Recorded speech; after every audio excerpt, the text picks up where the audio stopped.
बिस्मिल्लाहिर्रहमानिर्रहीम, अस्सलामुअलैकुम। मैं हूं करामत मुगल और मेरे साथ हैं ईसा नकवी। नकवी साहब, बहुत ज़्यादा लोगों ने मैसेजेस किए हैं कि दुनिया भर में क्या चल रहा है, आप उस पर कम बात करते हैं, बहुत कम वीलॉग्स करते हैं, ज़्यादातर बात होती है मुल्की सियासत पर।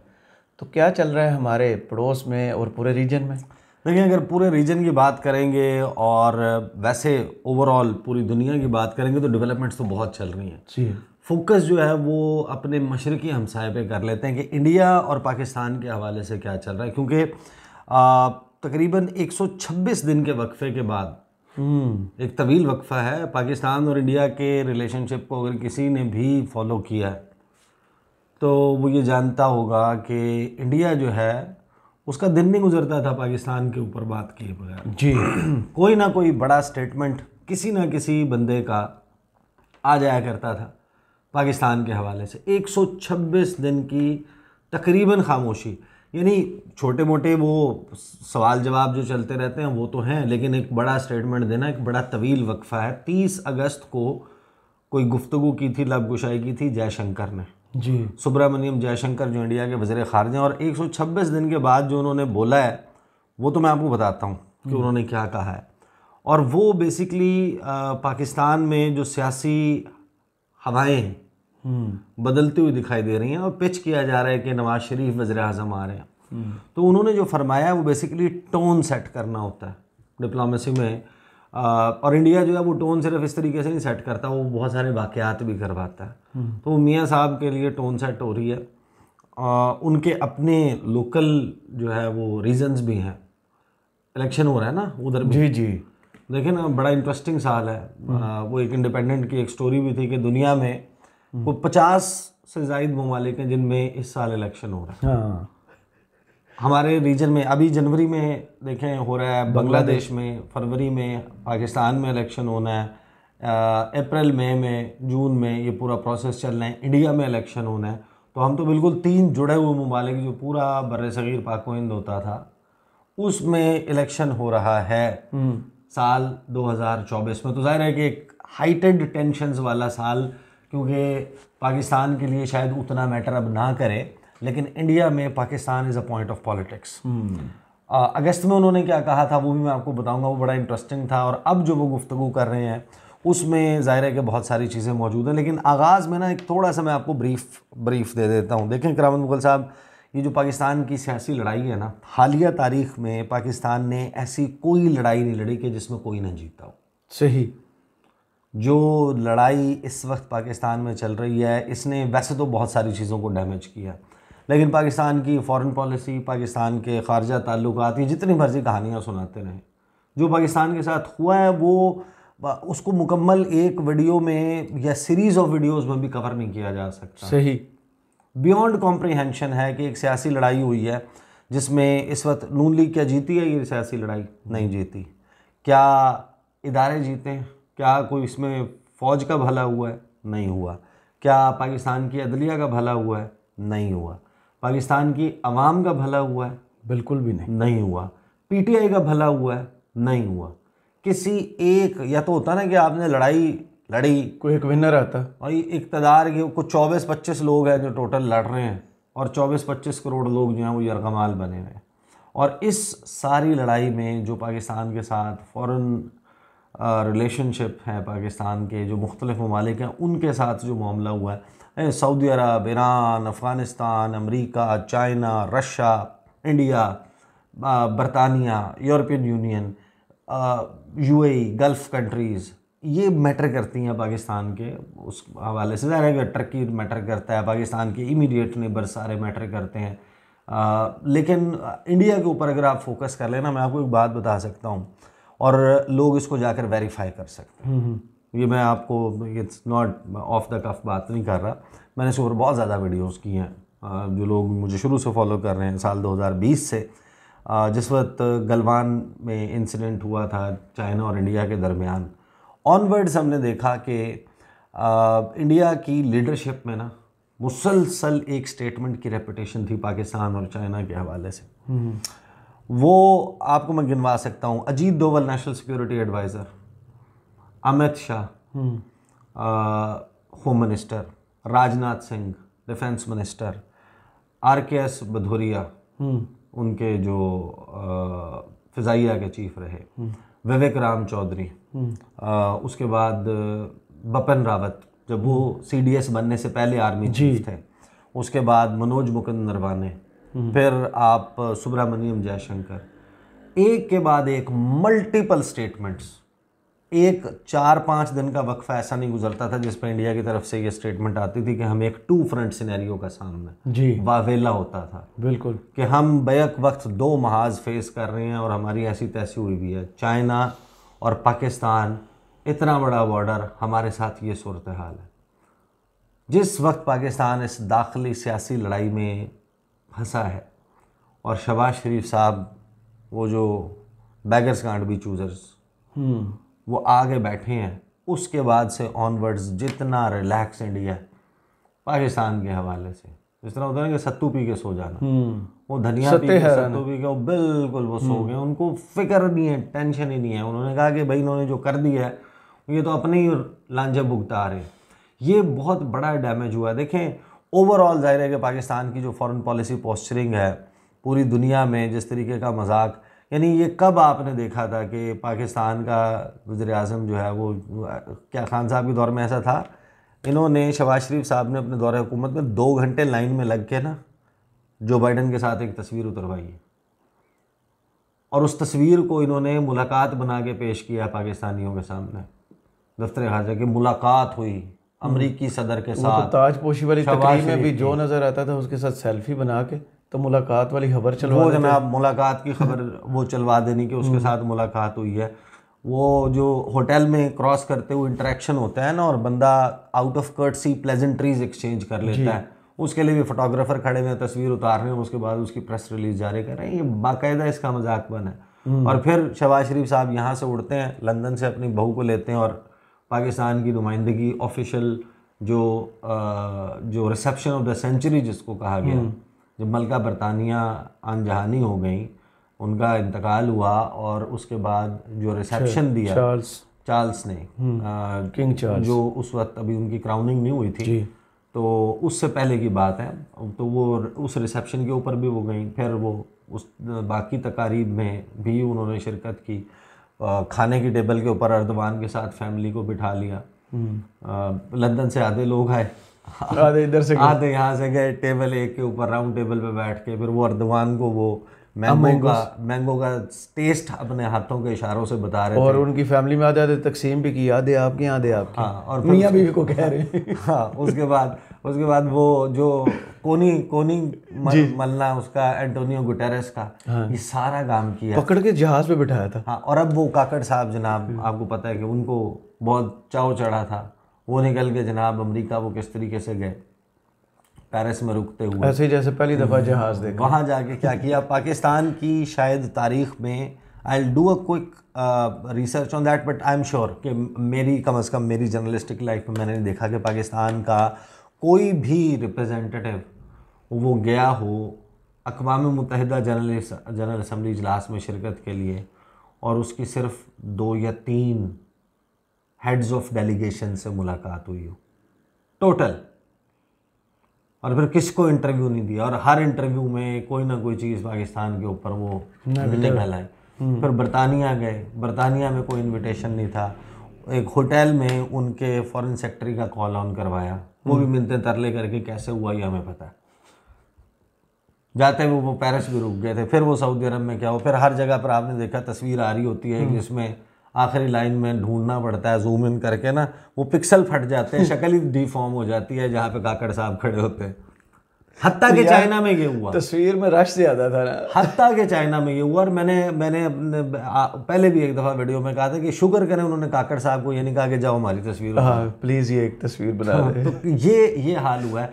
अब इंडिया इस सारी सूरत हाल में देखें, अगर आपका दुश्मन जो है ना, जो आपको डिक्लेयर करता है कि ये हमारा दुश्मन है और आप उसको ऑफिशियली डिक्लेयर करते हैं, आपकी टोटल जो फौज की ट्रेनिंग है वो पोस्चरिंग किसके अगेंस्ट होती है? इंडिया के अगेंस्ट होती है ना। अगर वो सुकून में आ जाए ना आपके हवाले से, then something is wrong, you need to look into it कि ये क्या हुआ है। मोदी साहब ने जो खत लिखा था कॉन्ग्रेचुलेशंस का उसका, उसमें उन्होंने क्या लिखा था और हमारे प्राइम मिनिस्टर ने, शहबाज शरीफ ने जो ख़त लिखा था, उन खतूत का ही आप सामने रख के मुवाजना कर लेना कि मोदी आपको टेररिज्म और उसके बताने और वो कुछ कर रहा था, और यहाँ से शहबाज शरीफ साहब जनाब उनको साथ बिल्कुल भीगी बिल्ली बने हुए किस किस्म का ख़त लिख रहे थे, तो आपको अंदाज़ा हो जाएगा कि कितना बड़ा एक चेंज जो है वो आ चुका है। शहबाज शरीफ साहब के दौर के वक्त से अब तक तो कंटिन्यू कर रहा है, ऑनवर्ड्स ये कैसे चलता है ये डिपेंड करता है कि इलेक्शन होगा, कौन हुकूमत बनाता है, कैसी हुकूमत बनाता है। अगर तो मियाँ साहब ने आना है तो उनका मौक़िफ़ इंडिया के मौक़िफ़ से अलाइन करता है। अच्छा, उनका मिलता जुलता मौक़िफ़ है, बहुत ज़्यादा मिलता जुलता है। वो जो इंडिया टेररिज्म के पाकिस्तान के ऊपर इल्ज़ामात लगाता है, मियाँ साहब भी वही इल्ज़ामात पाकिस्तान पर और पाकिस्तान के इदारों पर लगाते हैं, तो उनकी जहनी हम आहंगी है। मियाँ साहब जो हैं वो डॉन लीग्स और अच्छा ये जो है ना, ये एक फिर डिबेटेबल क्वेश्चन है। मैं आपको ये भी बता दूं कि हो सकता है कि मियाँ साहब की ये पॉलिसी जो है वो उनके जहन में हो कि यार ये फ़ायदेमंद है, दोस्ती होनी चाहिए, लेकिन दोस्ती के लिए ना कुछ ब्रॉडर चीज़ें हैं जिनके ऊपर आपका किस बुनियाद पर होनी चाहिए। अगर तो आपकी दोस्ती का मतलब ये है कि जो टाटाज हैं, बिरलाज हैं, मित्तल्स हैं, अंबानी है, अडानी है, जो सज्जन जंदल है और ये लोग हैं, ये पाकिस्तान को एक ट्रांजिट रूट के तौर पर इस्तेमाल कर सकें और ट्रक आए यहाँ सर से, इंटीग्रेटेड चेक पोस्ट ICP बनी हुई है अटारी वाघा पे, या फिर बाकी जो उन्होंने ICPs बनाई हैं वहाँ से ट्रक लेकर वो दाखिल हों और ट्रांजिट करते हुए पाकिस्तान को इस्तेमाल करते हुए एक थोड़ा सा किराया और वो आपका जनाब वो दे के वो यहाँ से अपना जो माल है वो अफ़गानिस्तान और अफ़गानिस्तान से आगे सेंट्रल एशिया ले जा सके। अगर तो ये है आपके जहन में कि इससे हालात ठीक हो जाएंगे, then you need to revisit. आपको रीथिंक करने की ज़रूरत है कि कश्मीर को बैक बर्नर पे डाल के आपके जो जितने भी तस्फिया तलब इश्यूज़ हैं उनको बैक बर्नर पे डाल के इंडिया की हाँ में हाँ मिला के, इंडिया तो बुली करता है, अपने हर नेबर को बुली करता है। अब आप अंदाज़ा लगाएं कि जब इंडिया G20 समिट कर रहा था, और ये भी ध्यान में रखिएगा कि पाकिस्तान में जो आखिरी बड़ा इंटरनेशनल इवेंट हुआ था ना, वो हुआ था 23 मार्च 2022 को, जब OIC का काउंसिल ऑफ फॉरेन मिनिस्टर्स आपने होस्ट किया था। उसके बाद पाकिस्तान कोई नहीं है। चाइना के नंबर 4 आए थे, अरबी शहजादे शिकार करने आए थे, गोत्रे साहब कुछ सैलाब के लिए आए थे, कुछ लोग सैलाब के लिए आए थे, और कुछ फॉरेन मिनिस्टर्स की आमद हुई थी। चाइनीज़ फॉरेन मिनिस्टर आए थे, और चाइना के प्रेसिडेंट, फिर प्राइम मिनिस्टर्स, और फिर उनके जो वाइस प्राइम मिनिस्टर आए, चाइनाज इन सीनियरिटी नंबर 4, उनको आपने पोर्ट्रे किया कि जैसे हमने बहुत बड़ी कोई डिप्लोमेटिक अचीवमेंट, बहुत बड़े बड़े इश्तिहार छपे थे, ये हाल हुई थी। और शहबाज शरीफ साहब हर सफ़ीर के साथ बिठाकर 1-on-1 के फॉर्मेट में, कॉल ऑन के फॉर्मेट में नहीं, 1-on-1 का फॉर्मेट क्या होता है कि आपका प्राइम मिनिस्टर बैठा है इधर, आपके प्रोटोकॉल के मुताबिक आपके नहीं, आपके प्राइम मिनिस्टर के साथ यहाँ पर पता है क्या बैठे होते थे, यहाँ पर जनाब आपके एक असिस्टेंट, जो प्राइम मिनिस्टर के special assistant to the prime minister, SAPM Tariq Fatemi sahab, foreign secretary को बिठाया हुआ है, DG लेवल के बंदे को बिठाया हुआ है, मुतरज्जम को बिठाया हुआ है, नोट्स लेने वाले को बिठाया हुआ है, और उधर टांग पे टांग रख के डिप्टी हाई कमिश्नर लेवल का बंदा, DCM लेवल का बंदा बैठा होता था। इस तरीके से आपने एक्सेस दिया है फॉरेन डिप्लोमेट्स को प्राइम मिनिस्टर ऑफिस अपने गुज़श्ता कुछ अरसे में। तो अब ज़ाहिर है कि आदतें आपने पका दी हैं बहुत सारे लोगों की।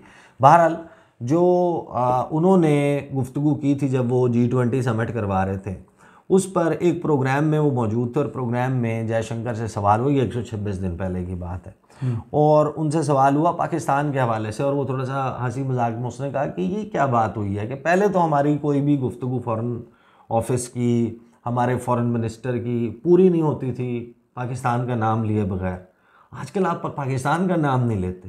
You know what did he say? He said no one talks about losing stock.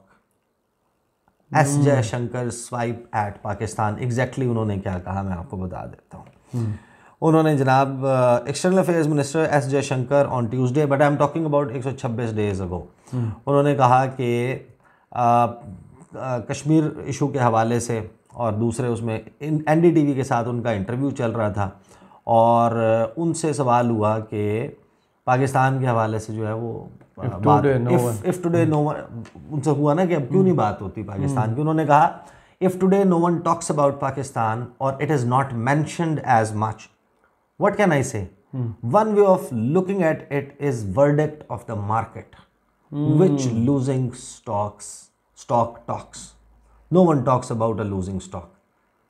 ये हंसते हुए एक तहकीर आमेज हंसी अपने चेहरे पर सजा के उस मुल्क के फॉरेन मिनिस्टर ने बात की जो उससे 1 साल पहले 1.5 साल पहले ये स्टेटमेंट देते हुए नहीं थकता था कि हमें 2 फ्रंट सिनेरियो का सामना है। अमेरिका के पास भागा भागा जाता था, लीमुआ बीका कमकासा ये मुआहदे उसने किए और अपने लिए फेवर्स मांग रहा था कि भाई हमें ये इस 2 फ्रंट सिनेरियो से बचाओ। ये सूरत हाल थी और इनकी तमानियत का आलम देखें। अब जयशंकर साहब ने जो स्टेटमेंट दिया, उन्होंने एक और इंटरव्यू में पूरा पाकिस्तान के ऊपर बड़ी खुल के बात किया। It can be for the reason कि अब वो प्लेइंग टू द गैलरी वाला मामला, उनके भी इलेक्शंस करीब आ रहे हैं, तो कहीं ना कहीं आपको पाकिस्तान जो है वो स्प्रिंग अप करता हुआ नज़र आएगा। बट इट ऑल्सो रिफ्लेक्ट्स के दे अंडरस्टैंड कि अगर तो फिज़ाएँ उसी तरफ जा रही हैं तो मियाँ साहब का मौक़िफ़ भी उनसे क्योंकि मिलता जुलता है, तो टोन जो है उसकी सेट करना शुरू कर दें। क्योंकि जैसे ही पाकिस्तान में प्राइम मिनिस्टर बनेगा उसके कुछ ही वक्त के बाद वहाँ पर प्राइम मिनिस्टर बन जाएगा। यहाँ पर उनको भी लगता है कि मियाँ साहब बनेंगे, वो चाहते भी यही हैं। हमने उसके हवाले से एम्बेसडर बासत ने जो गुफ्तगू की थी वो भी सामने रखी थी। और दूसरी तरफ जो आपका मियाँ साहब हैं उनके हवाले से उनको लगता है कि वो बन जाएंगे और अपने हवाले से भी वो कॉन्फिडेंट हैं कि मोदी साहब इज़ कमिंग अगेन।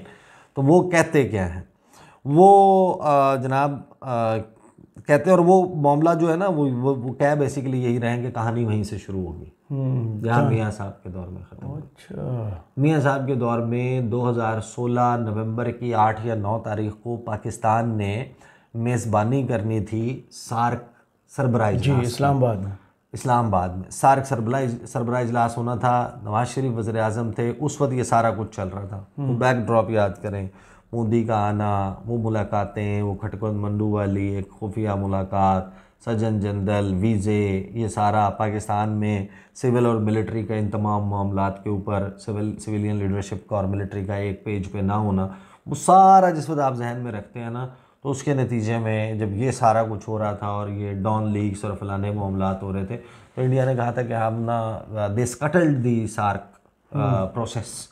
उन्होंने कहा कि हम उस वक्त तक आ ही नहीं सकते जब तक कंड्यूसिव इन्वायरमेंट नहीं होता, फ्री ऑफ टेरर नहीं होता, दहशत गर्दी नहीं ख़त्म होती। जो भी इसके एक मुल्क का वज़ीर आज़म ही बैठ के बता रहा हो कि हम दहशत गर्दी करते हैं हमारी पॉलिसी और फलाना, इस किस्म की बातें करता हो, तो उनके पास तो जवाब और ज़्यादा है ना।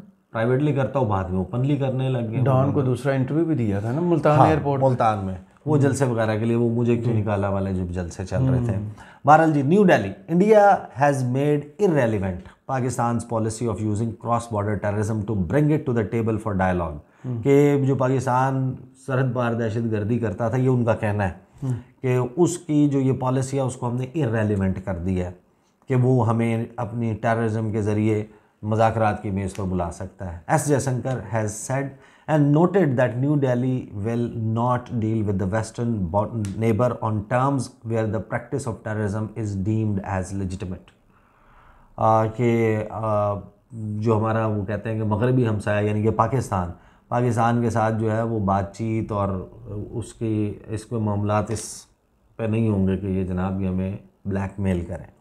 वो इंटरव्यू दे रहे थे ANI को और उन्होंने कहा कि इंडिया अनविलिंग नहीं है कि वो पाकिस्तान के साथ जो है वो बातचीत ना करे या मामलात आगे ना बढ़ाए, लेकिन उसके लिए पाकिस्तान को एक कंड्यूसिव एनवायरनमेंट यानी कि साजगार माहौल बनाना होगा, free of terror and hostility के, जिसमें दुश्मनी की और दहशत गर्दी की फिजा ना हो। ये वो मुल्क का वज़ीर ख़ारजा कह रहा है जिसने पाकिस्तान में कुलभूषण जाधव को भेजा, जो टेरर नेटवर्क ऑपरेट्स करता था, जो यूज़ करता है Afghanistan as terror launch pad in Pakistan, जो दासू से लेके APS से लेके जो चाइना क्या consulate, Chinese consulate Karachi, Pakistan stock exchange, कौन कौन सी आपकी एयर बेसिस के ऊपर हमले, PC गवादर, सरीना होटल की पार्किंग समेत कौन कौन से वाक़यात में जिसके पास आपके पास एविडेंस मौजूद है, कौन कौन से ग्रुपों को कहाँ से फंडिंग, किस तरीके से इंडिया के किस बैंक से कॉल्स कहाँ से जाती थी, किस कॉन्सुलेट में बुला के मुख्तलिफ फैक्शंस का मर्जर कैसे करवाया गया, ये उसका वज़ीर आज़म कह रहा है। और इस वजह से कह रहा है क्योंकि यहाँ वाला जो वज़ीर आज़म है उसका दिल नहीं करता ये कहने का कि वो इंडिया को पॉइंट आउट करे। हालांकि कोई 50,000 लाख रुपए का इनाम भी रखा था एतजाज़ एहसन ने कि कलभूषण का नाम ले दें अपने मुंह से, मियाँ साहब तो मैं अंधों के हॉस्पिटल को, नाबीना अफराद के अस्पताल में इतना पैसा चैरिटी के लिए दूंगा, उनके लिए वाइट केन्स और ब्रेल्स और वो चीज़ें लेने के लिए। बहरहाल वो आगे कहते हैं जनाब कि ऐसा नहीं है कि हम बात नहीं कर रहे हैं, बात करना चाहते हैं, लेकिन उसके लिए एक साजगार माहौल बनाएं, खुद ना बनाएं साजगार माहौल, पाकिस्तान बनाएं। मोदी गवर्नमेंट्स की जो अप्रोच है उसके हवाले से बात करते हुए, पाकिस्तान को डील करने के हवाले से उन्होंने कहा कि India is not playing that game now and will not tolerate cross border terrorism. What Pakistan was trying to do not now but over multiple decades was really to use cross border terrorism to bring India to the table। कि हमेशा पाकिस्तान मुज़ाकरात के लिए हमें हमारे ख़िलाफ़ दहशतगर्दी करता रहा है। अब आप अंदाज़ा लगाएं कि ये वो मुल्क है और इतनी भोंडी किस्म की लॉजिक है कि पाकिस्तान दहशतगर्दी इसलिए करवाता था इंडिया में ताकि हम मुज़ाकरात की टेबल पर आ जाएं। तो आप मुज़ाकरात कहते हैं कि हम मुज़ाकरात करना चाहते हैं, तो आप मुज़ाकरात कर ले डायरेक्टली। आपको क्या इशू है? आप ये इंतज़ार करेंगे कोई टेररिज्म करेगा ताकि हम मुज़ाकरात करें? वेट कर रहे हैं। इंडिया ना ये तमाम चीज़ें हथकंडे इस्तेमाल करता है, चाहे वो चिट्टी सिंहपुरा का वाक़या हो, चाहे वो टेरर बोट का ड्रामा हो, इंडियन पार्लियामेंट का उन तमाम, उड़ी का इंसिडेंट देखें, पठानकोट देखें, हर इवेंट किसी एक मेजर इंटरनेशनल इवेंट के साथ लिंक्ड है। उड़ी होता है, उसके कितने दिन के बाद अक़वाम मुत्तहिदा जनरल असम्बली का इजलास है। टेरर बोट का ड्रामा होता है, किस अमेरिकन ऑफिशियल ने आना है। चिट्टी सिंहपुरा होता है, मैडलिन ऑलब्राइट उसके ऊपर क्या लिखती हैं, क्या उस वक्त क्लिंटन की एक्टिविटीज़ थी, कब उसने आना था, क्या होना था, कब आपके मुज़ाकरात फ़ॉरेन सेक्रेटरीज़ के होने थे और उसमें कश्मीर और ये तमाम मामलात थे बातचीत पे, तो अचानक पठानकोट का इंसिडेंट और ये सब कुछ भी हो जाता है। किस तरीके से ये सारी चीज़ें हुई हैं, किस तरीके से टाइम करता है illegal annexation of Jammu and Kashmir and Ladakh, declaring them as union territories, उसके साथ पुलवामा का इंसिडेंट कितने फासले के साथ जुड़ता है जाके, उसके फॉलोअप में क्या क्या होता है। आप वहाँ पर पाकिस्तान में जो तैयार, ये सारा कुछ आप जब उसको देखते हैं तो आपको नज़र आता है कि यार ये पूरा इसका जो है ना, बहरहाल ओवरऑल जो हमारा जो वेस्टर्न हमसाया है उसकी तरफ से आसान और सादा बात यह है कि भाई आपने चापलूसी करनी है, आपने माज़रत खाना रवैया रखना है, आप उनके साथ आंखों में आंखें डाल के बात नहीं कर सकते। और फिर बात ज़ाहिर की बात है, आपने अपने दाने ही ख़त्म कर दिए। वो कहते हैं जिदे घर दाने उधर कमले भी सियाने। अब मसला ये है कि यहाँ पर जो खाली ख़जाना है और उसके बाद एक बाउल लेके आपका जनाब प्राइम मिनिस्टर घूम रहा होगा। जो शहबाज शरीफ साहब ने कहा है कि मैं, आपको लग रहा होगा मैं मांगने आया हूँ, मैं मांगने नहीं आया। वो तकरीर की थी ना उन्होंने आके तुर्की से वापस आने के बाद कि मैंने उनको कहा कि आपको लग रहा है मैं मांगने आया हूँ, मैं मांगने नहीं आया, हम जाएंगे, मेहनत करेंगे, खून पसीना, लेकिन कहा होगा झूठ। ये लड़का हर बारी लड़का बहुत झूठ बोलता है। और फिर वो जो सैलाब वाले मामले पे वो जिस तरीके से वो इंटरव्यूज़ और वो सारा देखें, ये तो फिर अब फैसले होते हैं अब जैसे हो गए हैं। और जिस किस्म के इस सियासी लड़ाई से, इससे आपका जो एक अपेरेंट नुकसान, मैंने तो बड़ा एक्टिवली इस सारे मामले को देखा, पाक इंडिया ताल्लुकात कवर किए हैं, ये मैं आपको बता सकता हूँ कि इंडिया जितना रिलैक्स पाकिस्तान के हवाले से अब है ना, पाकिस्तान बनने के बाद से 48 के बाद से अभी तक इंडिया कभी इतना रिलैक्स नहीं रहा जितना इस वक्त है पाकिस्तान के हवाले से। सही, बहुत शुक्रिया ईसा नकवी, आपके तज़िये का। कमेंट्स बॉक्स में ज़रूर बताइएगा वीडियो आपको कैसी लगी।